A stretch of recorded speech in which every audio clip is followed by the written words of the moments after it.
বুঝে গেছেন আর কিছু না। আমাদের বাংলাদেশের প্রধানমন্ত্রী শেখ হাসিনাকে তাকে আপনার জুম্মার নামাজের পরেই ভারত থেকে ফিরিয়ে আনতেছে বাংলাদেশে। শেখ হাসিনাকে কেন্দ্র করে ভারত কি করতে চাইছে, শেখ হাসিনার পুনর্বাসনের জন্য ভারত কতটুকু কি করতে প্রস্তুত, আওয়ামী লীগের কর্মী সমর্থকদের উদ্দেশ্যে একটি বার্তা তো পৌঁছে দেওয়ার চেষ্টা করেছেন তিনি, যে কোনো সময় দেশের মধ্যে ঢুকে পড়বেন। কিভাবে ঢুকে পড়বেন? ভারতের সহযোগিতা ছাড়া কোনোভাবে এটি সম্ভব? ওই চেয়ারে বসে প্রধান উপদেষ্টা কিভাবে আওয়ামী লীগ নির্বাচনে অংশ নেবে কিনা এটা তাদেরই সিদ্ধান্ত। এই যে দেখেন, আপনারা বলতে পারেন যে আমরা বানিয়ে বলছি। গণহত্যাকারী আওয়ামী লীগকে আর এক সেকেন্ডও বাংলাদেশের রাজনীতিতে দেখতে চাই না। দর্শক, মহা খুশিতে আওয়ামী লীগকে নির্বাচন করার সুযোগ দিবে প্রধান উপদেষ্টা। সরাসরি আমরা প্রধান উপদেষ্টার মুখ থেকে ভিডিওগুলো দেখানোর চেষ্টা করব এবং আওয়ামী লীগ অচিরেই বাংলাদেশে আসবে সেনাবাহিনীর নিরাপত্তায়। তো দুইটা ভিডিওই থাকছে আজকের এই ভিডিওতে। সরাসরি আমরা নিজেরা কথা না বলে আপনাদেরকে স্ক্রিন থেকে ভিডিওগুলো দেখাবো। অনুরোধ থাকলো অবশ্যই সম্পূর্ণ ঘটনা আপনারা যারা জানতে চাচ্ছেন না টেনে পুরো ভিডিও আপনারা দেখবেন। এবং আওয়ামী লীগ ছাড়া বিএনপি, জামাত, তারপরে অন্য অন্য দলগুলো, তাদের মধ্যে অন্যরকম একটা চিন্তা অলরেডি শুরু হয়ে গেছে। কারণ আওয়ামী লীগ যদি নির্বাচনে অংশগ্রহণ করে তাহলে তাদের জন্য এটা তো যাই হোক, আমরা বেশি কথা না বলে আপনাদেরকে দেখাচ্ছি, চলুন। আজকে বলেছেন আগামী নির্বাচনে আওয়ামী লীগ অংশ নেবে কিনা এটা আওয়ামী লীগের ওই সিদ্ধান্ত। মাননীয় এই প্রধান উপদেষ্টার এই বক্তব্য শুনে আমি রীতিমতো বাকরুদ্ধ, মানে হতবাকই নয় যে ডক্টর মোহাম্মদ ইউনূস এই বক্তব্য দেওয়ার আগে একটা বারো কি চিন্তা করেছেন যে উনি যে চেয়ারে আজকে বসে রয়েছেন এই চেয়ারের নিচে হাজার হাজার ছাত্র জনতার রক্তের বন্যা প্রবাহিত, শহীদ ভাইদের রক্তের দাগ এখনো লেগে আছে ওনার সেই প্রধান উপদেষ্টার চেয়ারের নিচে। তাহলে আজকে যেখানে 2000 ছাত্র জনতার রক্তের দাগ সেই চেয়ারের নিচে লেগে আছে, ওই চেয়ারে বসে প্রধান উপদেষ্টা কিভাবে বলতে পারেন আওয়ামী লীগ নির্বাচনে অংশ নেবে কিনা এটা তাদেরই সিদ্ধান্ত। এই যে দেখেন, আপনারা বলতে পারেন যে আমরা বানিয়ে বলছি। দৈনিক কালবেলা পত্রিকায় একবারে হেডিং, নির্বাচনে অংশ নেবে কিনা সিদ্ধান্ত আওয়ামী লীগেরই। তার মানে আওয়ামী লীগ যদি চায় তাহলে তারা নির্বাচনে অংশ নিতে পারবে। মাননীয় প্রধান উপদেষ্টার বক্তব্য যদি আমরা সারাংশ করি, সামারি করি, তাহলে তো এটাই দাঁড়ায়, মানে আওয়ামী লীগ চাইলে নির্বাচনে অংশ নিতে পারবে। এটাই তো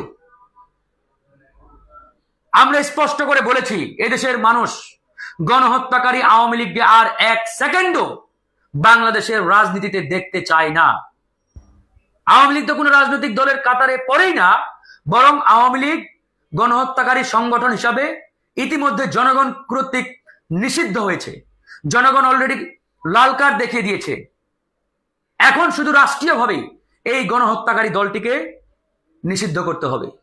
কিন্তু এই জায়গায় আমরা সরকারের উদাসীনতা, সরকারের নমনীয়তা আমরা নানাভাবে লক্ষ্য করছি।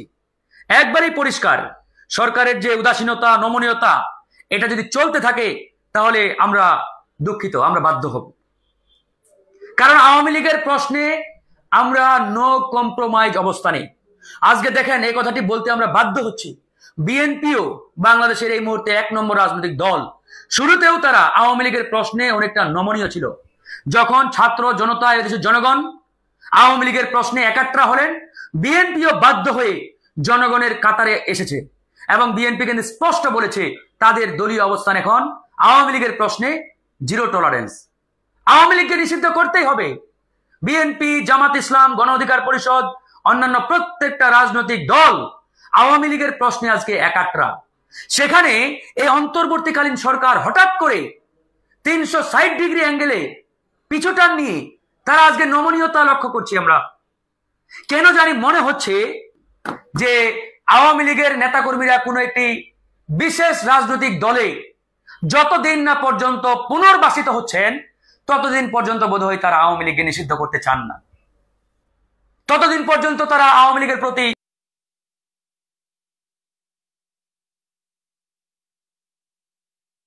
দর্শক, আপনারা ইতিমধ্যে আমাদের স্ক্রিন থেকে সরাসরি ভিডিও ফুটেজ দেখতে পেয়েছেন। তবে সর্বশেষ আমরা একটা ভিডিও দেখাবো, সেটা দেখলে আপনারা আরো এই বিষয়টা স্পষ্টভাবেই বুঝতে পারবেন। তো চলুন সর্বশেষ ভিডিওটাও আমরা দেখাচ্ছি আপনাদের। এই যে দেখেন, দৈনিক আমার দেশে আসছে। দৈনিক আমার দেশ পত্রিকায় আওয়ামী ক্যাডার ফয়সাল এনসিপির কেন্দ্রীয় নেতা হয়েছেন। মানে এরকম দুর্ধর্ষ আওয়ামী সন্ত্রাসীরা, ক্যাডাররা যখন একটা দলের কেন্দ্রীয় জায়গায় পদ পায়, তার মানে বুঝেন এই জিনিসটা নিছক এমনি এমনি হয়ে গেছে, না জেনে পদায়ন হয়ে গেছে, এটা ভাববার কোনো কারণ নেই। যদি তৃণমূলে কোনো একটা জায়গায় আসতো তাহলে বুঝতাম, না বুঝে কিংবা যাই হোক হয়তোবা এসেছে। কিন্তু একটা রাজনৈতিক দলের কেন্দ্রীয় নেতা কখনোই বিনা বুঝে, বিনা নোটিশে, না জেনে হুট করে চলে আসবেন, এটা আমরা মনে করি না, মনে করার কারণও নেই। আজকে যদি আওয়ামী লীগের কোন নেতা বিএনপির সেন্ট্রাল কমিটিতে চলে আসে, এটা কি আপনারা কেউ বলবেন যে না এমনি এমনি চলে আসছে? কখনোই সম্ভব নয়। আজকে গণ অধিকারের সেন্ট্রাল বডিতে একটা আওয়ামী লীগের দালাল যদি চলে আসে, এটা আপনারা কখনোই বলবেন না এমনি এমনি চলে আসছে। জামাতের কেন্দ্রীয় কমিটিতে আসলে এমনি এমনি আসছে, এটা বলার কোনো সুযোগ নেই। তার মানে এখান থেকে পরিষ্কার, একবারে ক্লিয়ার, বুঝে শুনে মিটিং করে তাদেরকে পরিকল্পিতভাবে পুনর্বাসন করা হচ্ছে। তো যাই হোক, এই বিষয়গুলো মিডিয়াতে ইতিমধ্যে বারবার আসছে। কিন্তু আমাদের প্রশ্ন, মাননীয় প্রধান উপদেষ্টা, আপনি যে চেয়ারে বসে আছেন, এই চেয়ারের নিচে 2000 শহীদের তাজা রক্ত লেগে আছে।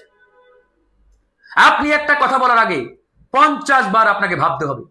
আপনি কিভাবে আজকে এই কথাটি বলতে পারেন যে আওয়ামী লীগ আগামী নির্বাচনে অংশ নেবে কিনা এটা আওয়ামী লীগের সিদ্ধান্ত নেবে? What is this? এটা কি? তার মানে আপনার চতুর্দিকে আওয়ামী দালাল শেখ হাসিনার পেপার তারা যে বসা, এটা আপনার আজকের এই বক্তব্যের মাধ্যমে প্রমাণিত।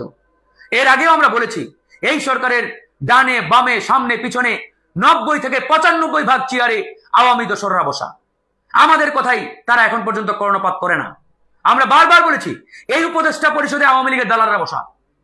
শুধু তাই নয়, এখন পর্যন্ত আওয়ামী পৃষ্ঠপোষক এবং কি বিগত 15-16 বছরে হাসিনার দুঃশাসন আমলে যাদের গায়ে একটা ফুলের টোকাও লাগে নাই, হাসিনার নির্যাতনের একটা ছোঁয়াও লাগে নাই, এদেরকে বেছে বেছে উপদেষ্টা বানানো হচ্ছে, প্রমোশন দেওয়া হচ্ছে, বড় বড় চেয়ারে বসানো হচ্ছে। কি বলবেন বলেন? এই হচ্ছে অবস্থা। আর আমাদের স্বরাষ্ট্র উপদেষ্টা দেখেন, দেখতে পাচ্ছেন নিশ্চয়ই, আওয়ামী দালালদের নিয়ে ফিতা কাটছেন, আওয়ামী দালালদের নিয়ে আইন শৃঙ্খলা পরিস্থিতির ওই সমাবেশের উদ্বোধন করছেন, দেখছেন? এবার আপনারাই বলেন, এই সরকারের কাছে আর কি আশা করা যায়? আমরা মনে প্রাণে চাই ডক্টর মোহাম্মদ ইউনূসের সরকার সফল হোক, কিন্তু আজকে চতুর্দিকে যা দেখতে পাচ্ছি, বলতে বাধ্য হচ্ছি, ডক্টর মোহাম্মদ ইউনূস যদি ব্যর্থ হয়, ফেইলিওর হয়, পরাজিত হয়, তার জন্য দায়ী থাকবে তার চতুর্দিকে আওয়ামী দালালেরা। তিনি চতুর্দিকে যে আওয়ামী দালালদের বসা রেখেছেন বড় বড় চেয়ারগুলোতে, তারাই তার পরাজয়ের জন্য দায়ী থাকবে, তারাই তাকে ব্যর্থ করবে, অন্য কাউকে লাগবে না। এই হচ্ছে বাস্তবিক অবস্থা। বন্ধুগণ, আসলে কি বলবেন, প্রধান উপদেষ্টার এই বক্তব্য শুনে রীতিমতো আমরা ক্ষুব্ধ। তিনি কোনোভাবেই বলতে পারেন না আওয়ামী লীগ নির্বাচনে অংশ নেবে কিনা, এটা আওয়ামী লীগের সিদ্ধান্ত নেবে। তাহলে আওয়ামী লীগ যদি ঘোষণা দেয় আমরা নির্বাচনে অংশগ্রহণ করব, তাহলে কি মাননীয় প্রধান উপদেষ্টা বলবেন ঠিক আছে, ওয়েলকাম, স্বাগতম? এসব চিন্তা ভুলে যান। ওই নির্দিষ্ট একটা দলকে সামনে তুলে আনার জন্য আওয়ামী লীগের পুনর্বাসন, এটা সেটা, এই সকল অশুভ চিন্তা যদি আপনার ভিতরে থেকে থাকে। দর্শক, সর্বশেষ ভিডিও ইতিমধ্যে দেখতে পেয়েছেন। সব মিলিয়ে আপনাদের মূল্যবান মতামতগুলো অবশ্যই আমাদেরকে জানাবেন। ভালো থাকবেন। আসসালামু আলাইকুম।